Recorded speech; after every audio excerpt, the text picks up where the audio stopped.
Welcome back to this year's winter hot tent build. I'm working on the frame, second day. You see back here I'm starting to get some rafters together. I'm rough cutting them. I'll get them close to the right size, and then I'm going to start fixing the ends of them the way I want to do. Probably some sort of a notch and peg. So I got a few more rafters to get drug up here. I'm using quite a bit of dead stuff now. It's been laying, but it's dry and off the ground, so it's a little lighter to work with. So stick around. Glad you're here. All right, so far I'm gonna get this a little bit tighter there. That's what I've worked on it towards the top of the rafter, which I'll get a peg somewhere in there like that, possibly all the way through both of them. But down here at the bottom, so far what I've got, I just kind of got a rabbit joint type notch. I notched this one down, same thing here, I notched that one up a little bit, and I've augured a toenail through there, completely through, like that. So now I'm just gonna work on getting a peg through there, see what I can do with that.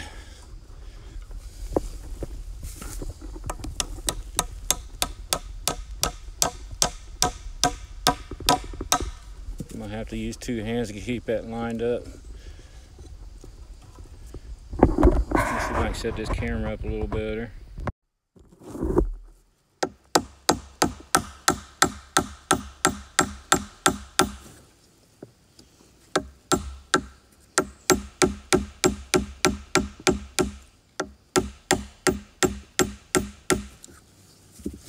All right, I've got my locust peg through. That's pretty daggone tight. I'm gonna see if I can get a little more, but that peg's starting to get weak at this end.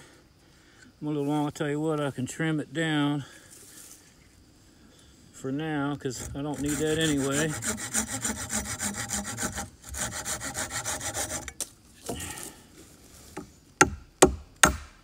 There we go. Peg's in. It's nice and tight. I just need to trim that bottom of that peg off.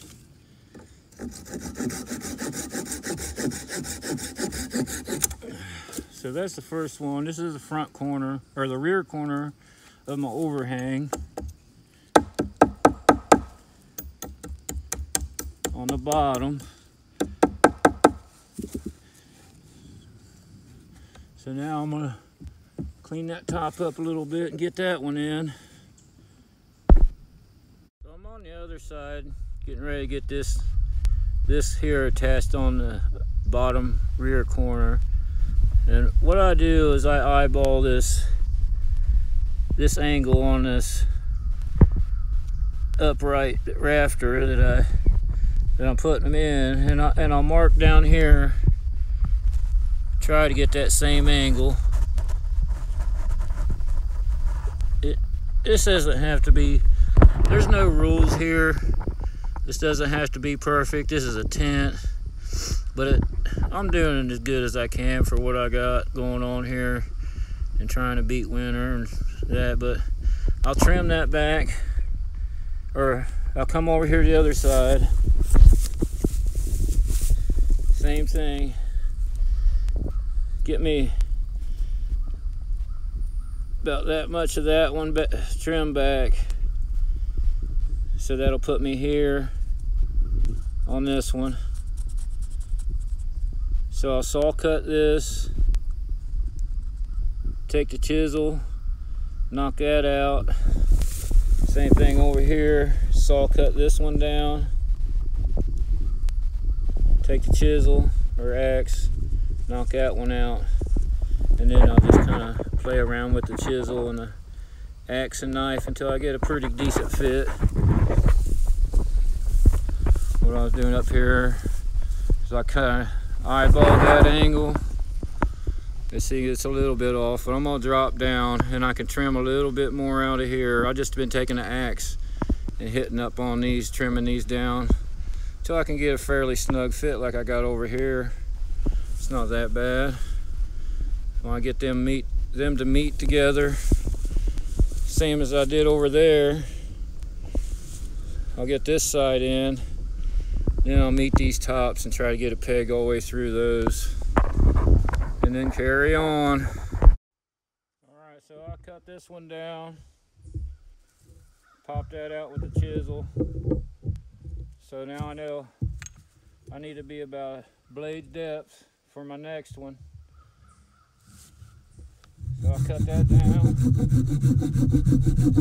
I try to make sure that if I can, the crown of these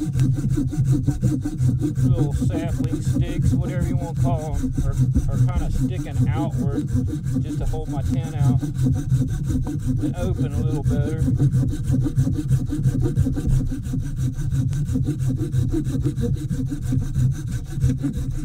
Right about there. That's the blade, depth of the blade. So I'll come back over here with the chisel now. Line it up about both sides of the cut.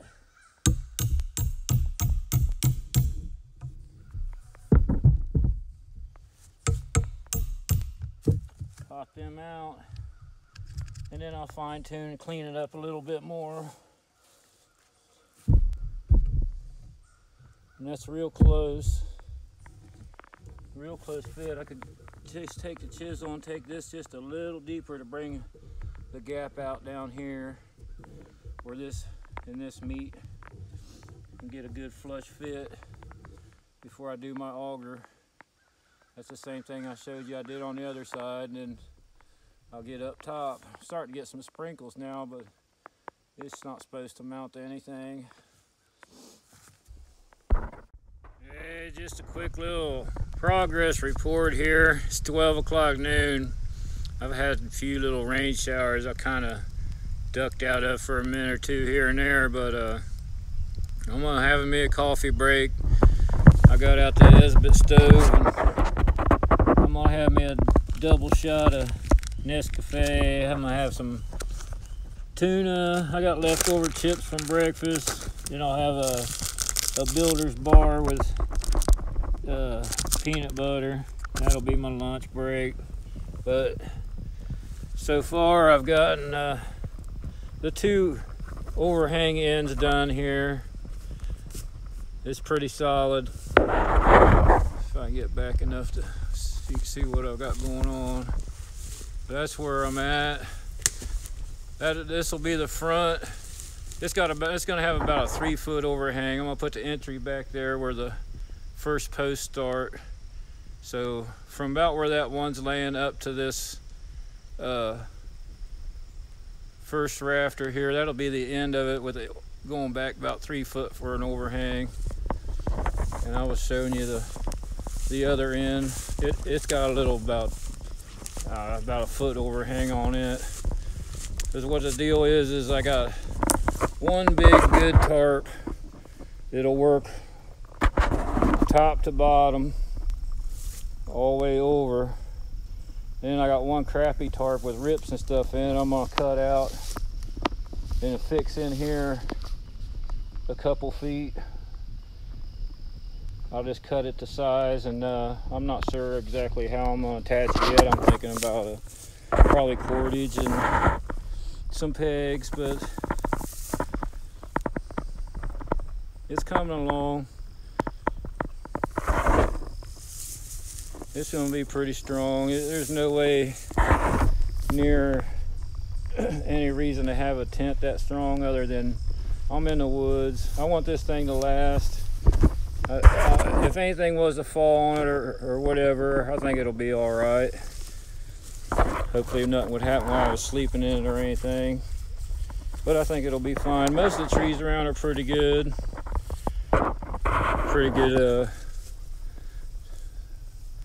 Pretty solid. There's some that the roots are coming up out of the ground a little bit.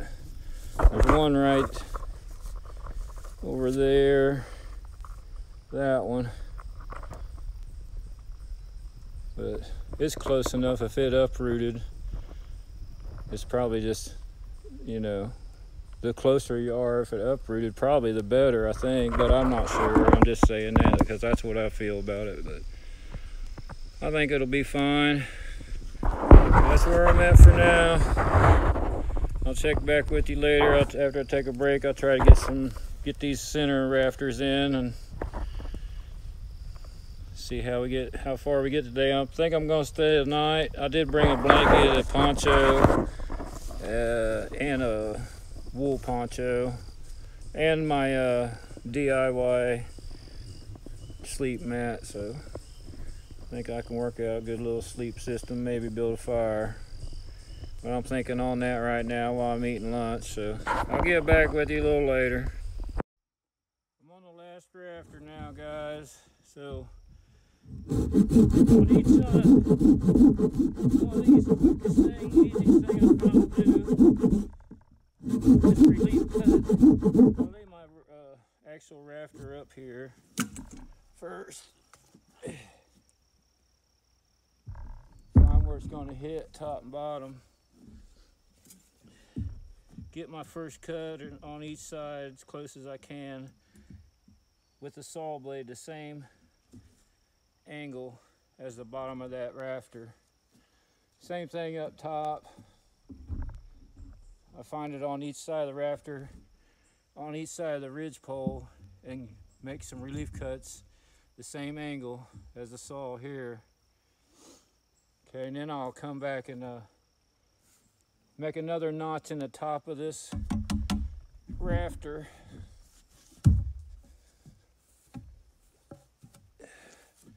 At the bottom of my ridge beam, I'll go in and then I'll chisel that out. But it's getting late now, I guess. I don't even know what time it is. I haven't looked, but I'm getting, the bugs are starting to talk a lot. And I think I'll probably have to quit after this last rafter here. I'll get it in and pegged in and done. Then I gotta get started on a bed and a fire and some food. I'll show you that notch there I've been doing on along with all these. I get them relief cuts in and I'll come back and knock them out.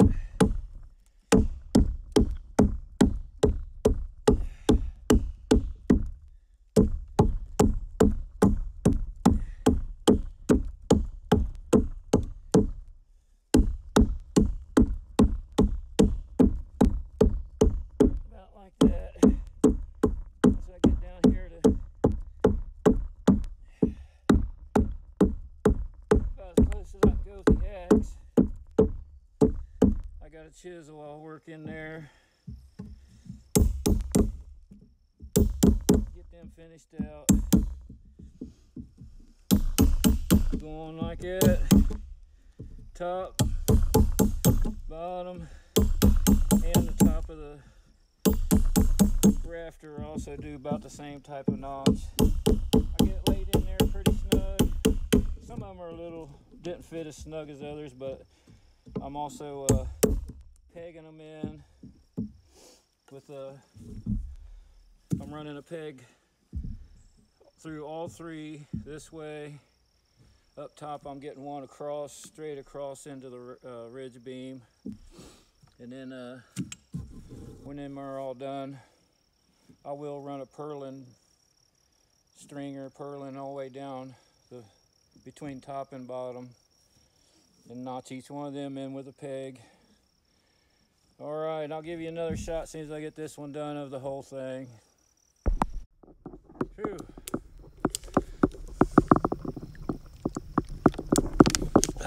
I thought it was later than what it is. It's 4:30. I started out here about 8 o'clock this morning. I got all the rafters done.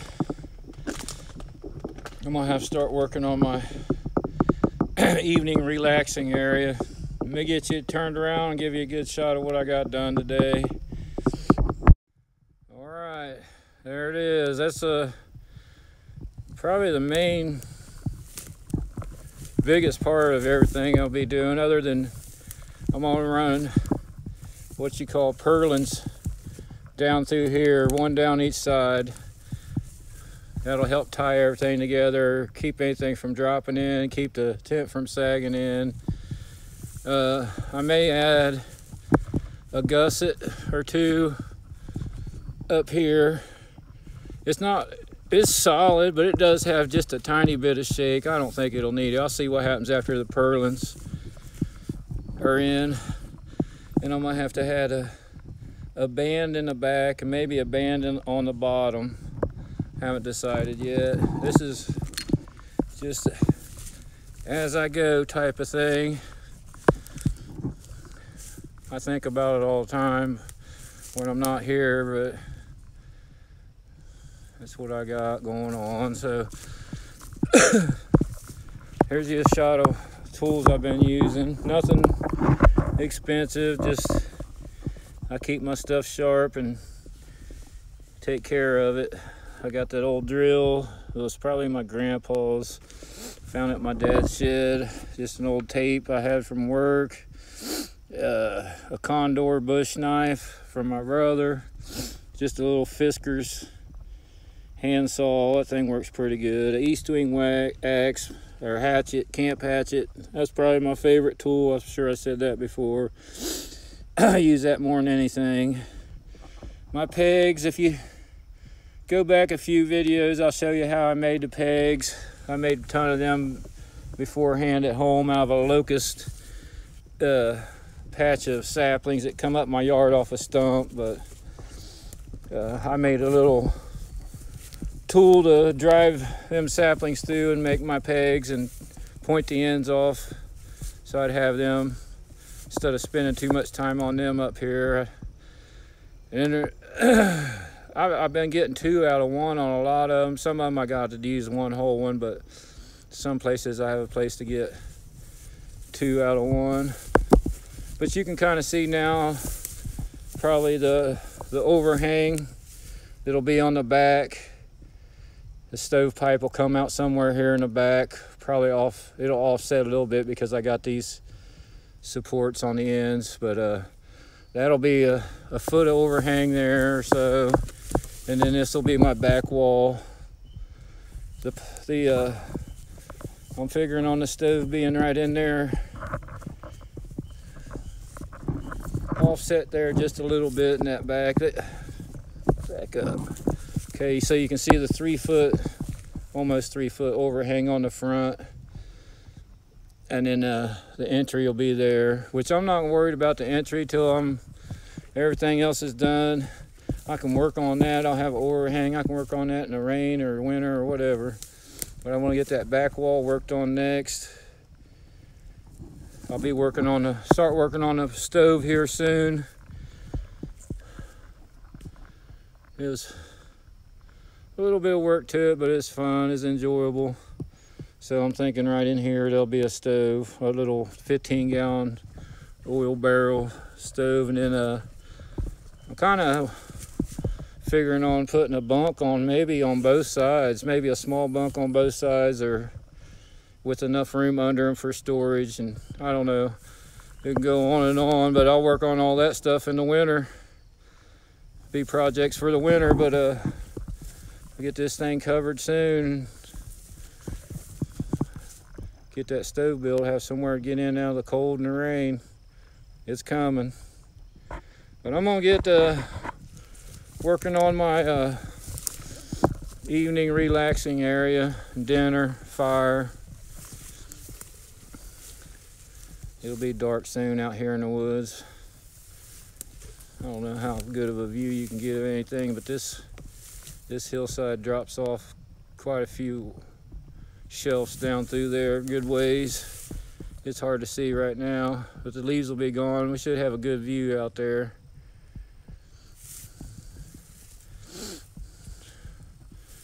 All right, guys, I'll be back with you in a little while.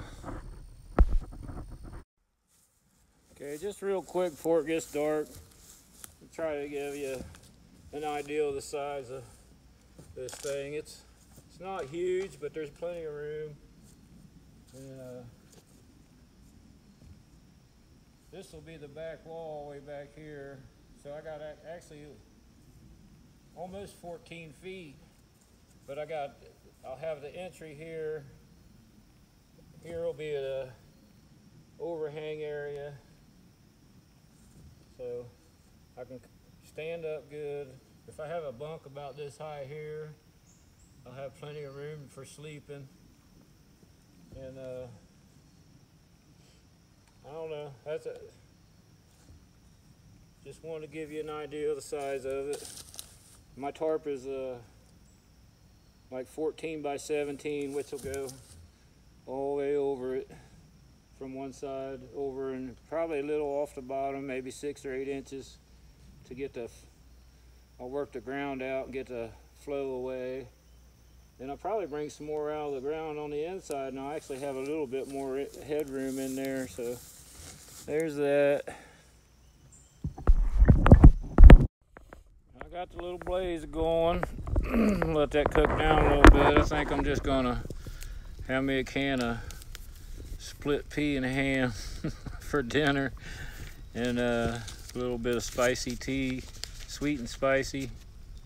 It's pretty good.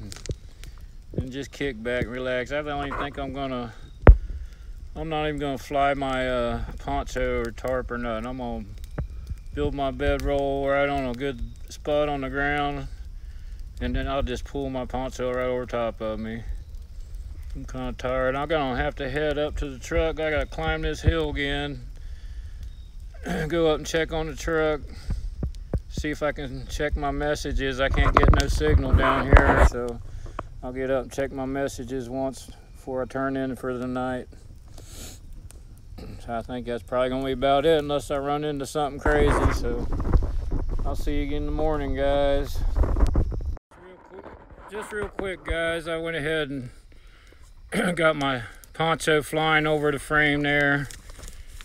If I get any sprinkles or dampness tonight, that'll keep me dry. So you can see, you know the size of them military ponchos, so that's how big it. Sometimes I use just that poncho as a tent, but I got my little sleeping system there.